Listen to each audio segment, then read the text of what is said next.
నీ మాట జీవము గలదయ్యా యేసయ్యా, నీ మాట సత్యము గలదయ్యా,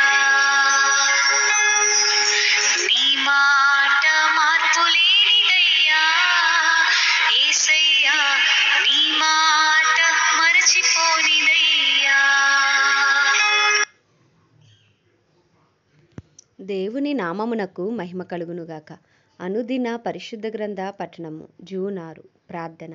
దయగల తండ్రి, కృపగల దేవ, పరిశుద్ధుడా, నీకు వందనాలు, స్తోత్రాలు.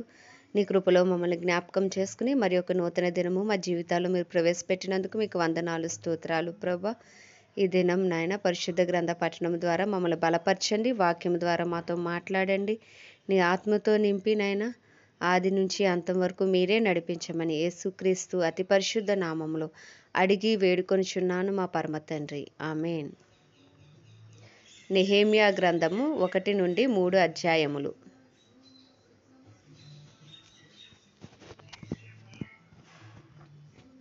హకల్యా కుమారుడైన నెహెమ్యా యొక్క చర్యలు. 20వ సంవత్సరంలో కిస్లేపు మాసమున నేను షూషాను కోటలో ఉండగా నా సహోదరులలో హనానీ అను ఒకడును యూదులలో కొందరును వచ్చిరి. చెరపట్టబడిన శేషంలో తప్పించుకొనిన యూదులను గూర్చియు యెరూషలేమును గూర్చియు నేను వారిని అడుగగా, వారు చెరపట్టబడిన వారిలో శేషించిన వారు ఆ దేశంలో బహుగా శ్రమను నిందను పొందుచున్నారు. మరియు యెరూషలేము యొక్క ప్రాకారము పడద్రోయబడినది, దాని గుమ్మములను అగ్నిచేత కాల్చబడినవని నాతో చెప్పిరి. ఈ మాటలు వినినప్పుడు నేను కూర్చుండి ఏడ్చి కొన్ని దినములు దుఃఖముతో ఉపవాసముండి ఆకాశమందలి దేవుని ఎదుట విజ్ఞాపన చేసి తిని. ఎట్లనగా, ఆకాశమందున్న దేవా యెహోవా, భయంకరుడవైన గొప్ప దేవా, నిన్ను ప్రేమించి నీ ఆజ్ఞలను అనుసరించి నడుచువారిని కటాక్షించి వారితో నిబంధనను స్థిరపరచువాడా, నీ చెవియొగ్గి నీ నేత్రములు తెరచి నీ సన్నిధిని దివారాత్రము నీ దాసులైన ఇశ్రాయేలీల పక్షముగా నేను చేయు ప్రార్థన అంగీకరించుము. నీకు విరోధముగా పాపము చేసిన ఇశ్రాయేలు కుమారుల దోషమును నేను ఒప్పుకొనుచున్నాను. నేనును నా తండ్రి ఇంటివారును పాపము చేసి ఉన్నాము. నీ ఎదుట బహు అసహ్యముగా ప్రవర్తించితిమి. నీ సేవకుడైన మోషే చేత నీవు నిర్ణయించిన ఆజ్ఞలనైనను కట్టడలనైనను విధులనైనను మేము గైకొనకపోతిమి. నీ సేవకుడైన మోషేతో నీవు సెలవిచ్చిన మాటను జ్ఞాపకము తెచ్చుకొనుము. అదేదనగా, మీరు అపరాధము చేసిన యెడల జనులలోనికి మిమ్మును చెదరగొట్టుదును. అయితే మీరు నా వైపు తిరిగి నా ఆజ్ఞలను అనుసరించి నడిచిన యెడల బూదిగంతముల వరకు మీరు తోలివేయబడినను అక్కడ నుండి సహా మిమ్మును కూర్చి నా నామము ఉంచుటకు నేను ఏర్పరచుకొనిన స్థలమునకు మిమ్మును రప్పించదనని నీవు సెలవిచ్చితివి గదా. చిత్తగించుము. నీవు నీ మహాప్రభావమును చూపి నీ బాహుబలమును చేత విడిపించిన నీ దాసులగు నీ జనులు వీరే. యెహోవా, చెవియొగ్గి నీ దాసుడనైన నా మొరను, నీ నామమును భయభక్తులతో గణపరచుటయందు ఆనందించి నీ దాసుల మొరను ఆలకించి ఈ దినమందు నీ దాసుని ఆలోచన సఫలపరిచి ఈ మనుష్యుడు నా యందు దయచూపునట్లు అనుగ్రహించుమని నిన్ను బతిమాలు కొనుచున్నాను అని ప్రార్థించింది. నేను రాజునగు గిన్నె అందించువాడనై ఉంటిని.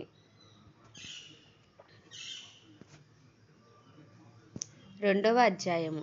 అటు తర్వాత అర్తహషస్త రాజు ఏలుబడి కాలమున 20వ సంవత్సరంలో నీసాను మాసమందు రాజు ద్రాక్షారసము త్రాగవలనని చూచుచుండగా నేను ద్రాక్షారసము తీసుకుని రాజునకు అందించితిని. అంతకు పూర్వము నేను ఎన్నడూనూ అతని ఎదుట విచారముగా ఉండలేదు. కాగా రాజు, నీకు వ్యాధి లేదు కదా, నీ ముఖము విచారముగా ఉన్నదేమి, నీ హృదయ దుఃఖము చేతనే అది కలిగినదని నాతో అనగా, నేను మిగుల భయపడి, రాజు చిరంజీవి అగునుగాక, నా పితరుల సమాధులుండు పట్టణము పాడైపోయి దాని గుమ్మములను అగ్నిచేత కాల్చబడి ఉండగా నాకు దుఃఖముఖము లేకపోవునా అని రాజుతో అంటిని. అప్పుడు రాజు, ఏమి కావలసి నీవు మనవి చేయుచున్నావని నన్ను అడగగా, నేను ఆకాశమందలి దేవునికి ప్రార్థన చేసి రాజుతో, నీ సముఖమందు నేను దయ పొందిన ఎడల నా పితరుల సమాధులుండు పట్టణమును తిరిగి కట్టునట్లుగా నన్ను యూదా దేశమునకు పంపుడని వేడుకొనుచున్నానని నేను మనవి చేసితిని. అందుకు రాజు, రాణి తన యొద్ద కూర్చుని ఉండగా, నీ ప్రయాణం 8 దినములు పట్టును, నీవు ఎప్పుడు తిరిగి వచ్చేదవని అడిగాను. నేను ఇంతకాలమని చెప్పినప్పుడు రాజు నన్ను పంపుటకు చిత్తము గలవాడాయెను.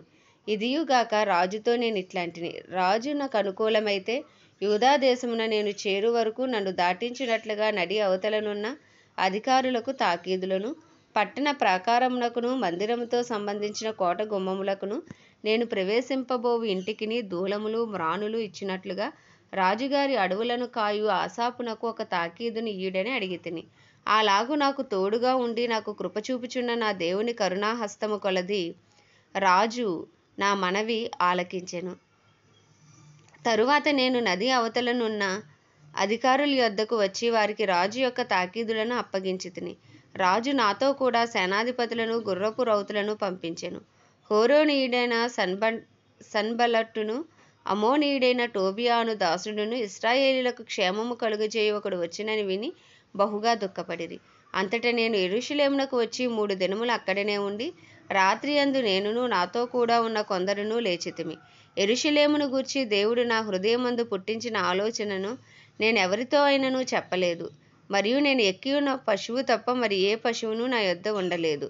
నేను రాత్రికాలమందు లోయద్వారము గుండా భుజంగపు బావి ఎదుటకి పెంట ద్వారము దగ్గరకును పోయి పడద్రోయబడిన యెరూషలేము యొక్క ప్రాకారములను చూడగా దాని గుమ్మములు అగ్నిచేత కాల్చబడి ఉండెను. తరువాత నేను బుగ్గ గుమ్మమునకు వచ్చి రాజు కోనేటికిని వెళ్ళితిని గాని నేను ఎక్కి ఉన్న పశువు పోవుటకు ఎడము లేకపోయెను. నేను రాత్రియందు మడుగు దగ్గర నుండి పోయి ప్రాకారమును చూచిన మీదట వెనుకకు మరలి లోయ గుమ్మములో బడి తిరిగి వచ్చితిని. అయితే నేను ఎచ్చటికి వెళ్ళినది ఏమి చేసినది అధికారులకు తెలియలేదు. యూదులకే గాని యాజకులకే గాని యజమానులకే గాని అధికారులకే గాని పనిచేయు ఇతరమైన వారికే గాని నేను ఆ సంగతి చెప్పి ఉండలేదు. అయితే వారితో నేను ఇట్లంటిది, మనకి కలిగిన శ్రమ మీకు తెలిసి ఉన్నది. యెరూషలేము ఎట్లు పాడైపోయినో దాని గుమ్మములు అగ్నిచేత ఎట్లు కాల్చబడినో మీరు చూచి ఉన్నారు. మనకు ఇక మీదట నింద రాకుండా యెరూషలేము యొక్క ప్రాకారమును మరలా కట్టుదుము రండి. ఇదియుగాక నాకు సహాయము చేయు దేవుని కరుణాహస్తమును గూర్చియు రాజును నాకు సెలవిచ్చిన మాటలనియు నేను వారితో చెప్పితిని. అందుకు వారు మనము కట్టుటకు పూనుకొందుము రండని చెప్పి ఈ మంచి కార్యము చేయుటకై బలము తెచ్చుకొనిరి. అయితే హోరోనీయుడైన సన్బల్లట్టును అమోనీయుడైన దాసుడగు టోబియాను వాడును అరబీయుడైన గెషేమును ఆ మాట వినినప్పుడు మమ్మను హేళన చేసి మా పని తృణీకరించి మీరు చేయు పని ఏమిటి? రాజు మీద తిరుగుబాటు చేయుదురా అని చెప్పిరి.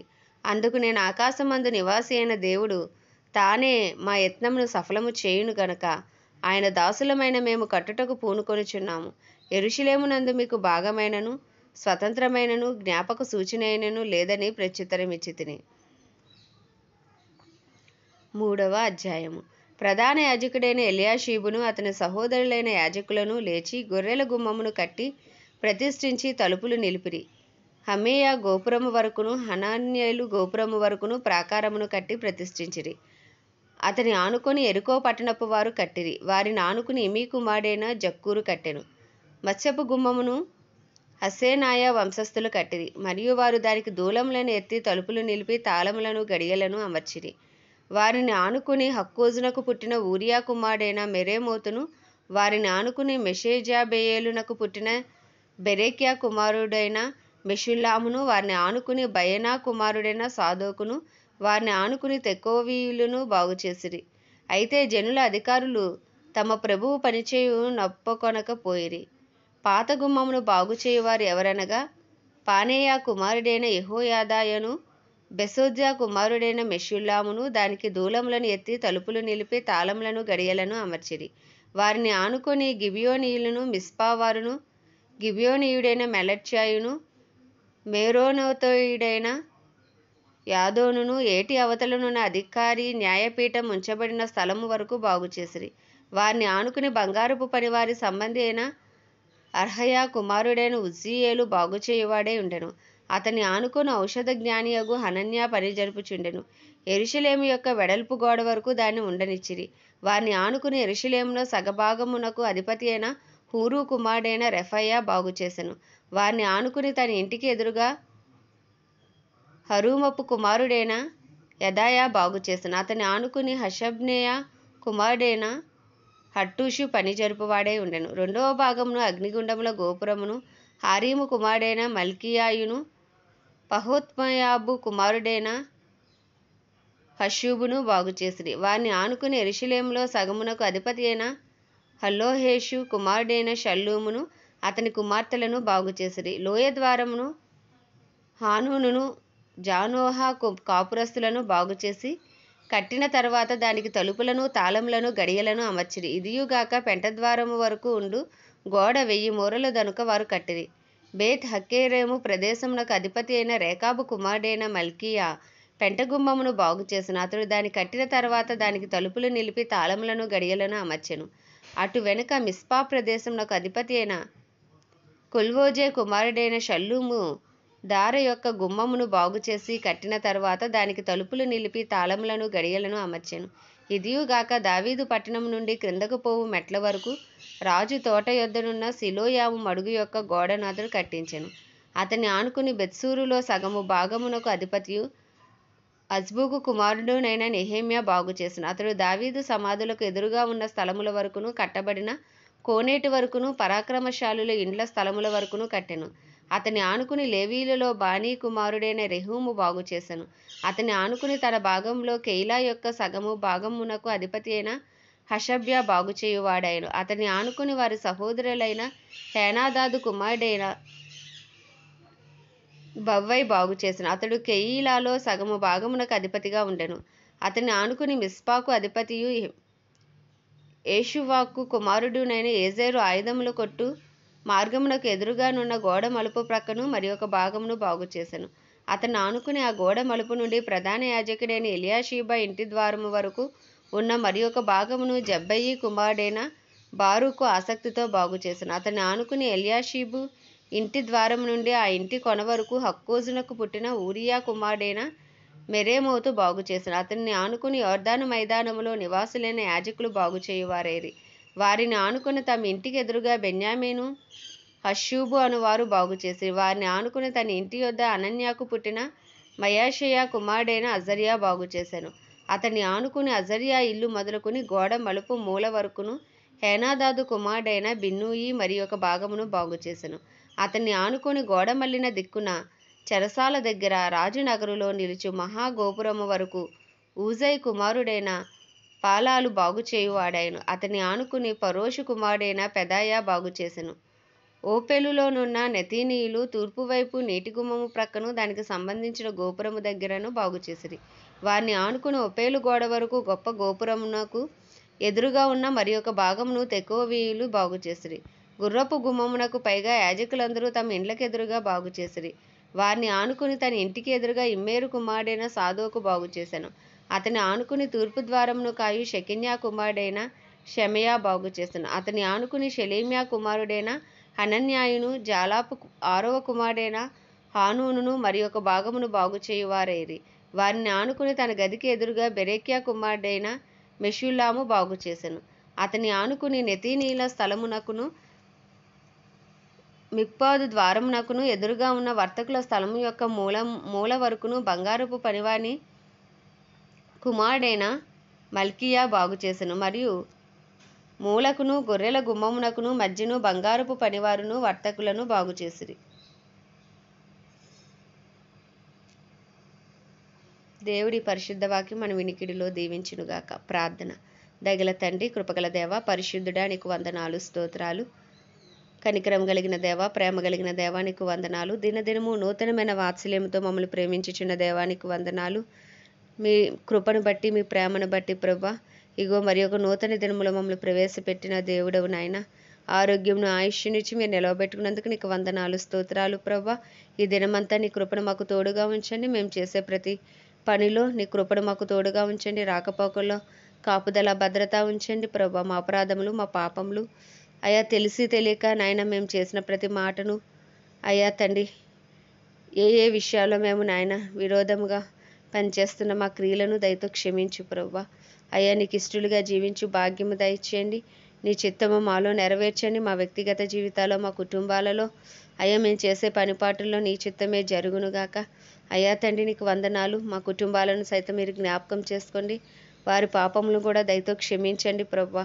అయ్యా తండ్రి మా పట్టణాలను, మా ప్రాంతాలను మీరు జ్ఞాపకం చేసుకోండి. మా పట్టణాల్లో కూడా శాంతి సమాధానాలు ఉంచండి. అయ్యా మా ప్రాంతాలను మీరు జ్ఞాపకం చేసుకోండి. మా ఇరుగు పొరుగుని, మా బంధువులు, మా స్నేహితులు అందరికీ నీ కృప కలుగునుగాక. రక్షణ లేని వారికి రక్షణ, మారు మనసు లేని వారికి మారు మనసు మీరే దయచేయమని ప్రార్థిస్తున్నాం ప్రభా. అయ్యా నీకే వందనాలు, స్తోత్రాలు, స్తుతులు చెల్లించుకుంటున్నాం. ప్రత్యేకించి దైవజనులందరినీ మీరు జ్ఞాపకం చేసుకోండి. దైవజనులు పడుతున్న ప్రయాసకు నాయన ప్రతిఫలము దయచేయండి. నీ చిత్తానుసారంగా వారు వాడబడినట్లు అభిషేకముతో అయ్యా తండ్రి కూడిన వాక్యములు బోధించుటకు అనుకూల సమయంలో మీరు వారికి అనుగ్రహించండి. అయ్యా వాక్యం వెతుచుండగా నాయన వినువారు హృదయాలను మంచి నేలగా మార్చి ఆత్మల పంట మీరు దయచేయమని ప్రార్థిస్తున్నాం ప్రభా. ఇంకను సువార్త అందని గ్రామాలు, ప్రాంతాలు, పట్టణాలు పట్టబడినట్లు ఇంకను సువార్తికులు లేపండి, ప్రవక్తలు లేపండి, అపోస్తలు లేపండి ప్రభా. అయ్యా నాడు చేసిన అద్భుతాలు, సూచక్రియలు చివరి దినాల్లో కూడా మీరు జరిగించండి ప్రభా. అయ్యా నీకే వందనాలు, స్తోత్రాలు. ఏ ఒక్క ఆత్మ నరకాగ్ని పాలవకుండా అయ్యా నీ కృపలో ప్రతి ఒక్కరిని జ్ఞాపకం చేసుకోమని ప్రార్థిస్తున్నాం ప్రభా. అయ్యా మా భారతదేశంపై నీ కృప కలుగును గాక. భారతదేశ ప్రజలకు గొప్ప రక్షణ కలుగును గాక. కాశ్మీర్ మొదలుకొని కన్యాకుమారి వరకు ప్రతి రాష్ట్రంలోని చిత్తము జరుగును గాక. అయ్యా భారతదేశాన్ని పరిపాలిస్తున్న నాయన అయ్యా తండ్రి మంత్రులను వారి కింద పనిచేసిన అధికారులు అందరికీ నీ కృప కలుగునుగాక. అందరికీ రక్షణ కలుగునుగాక. అందరి మనోనేత్రాలు తెరవబడునుగాక. ఇజ్రాయెల్ దేశంకు క్షేమము కలుగునుగాక. ఇజ్రాయెల్లో నీ చిత్తము జరుగునుగాక. ఇజ్రాయెల్ సరిహద్దులో యేసు నామములో సమాధానం ఉండునుగాక ప్రభా.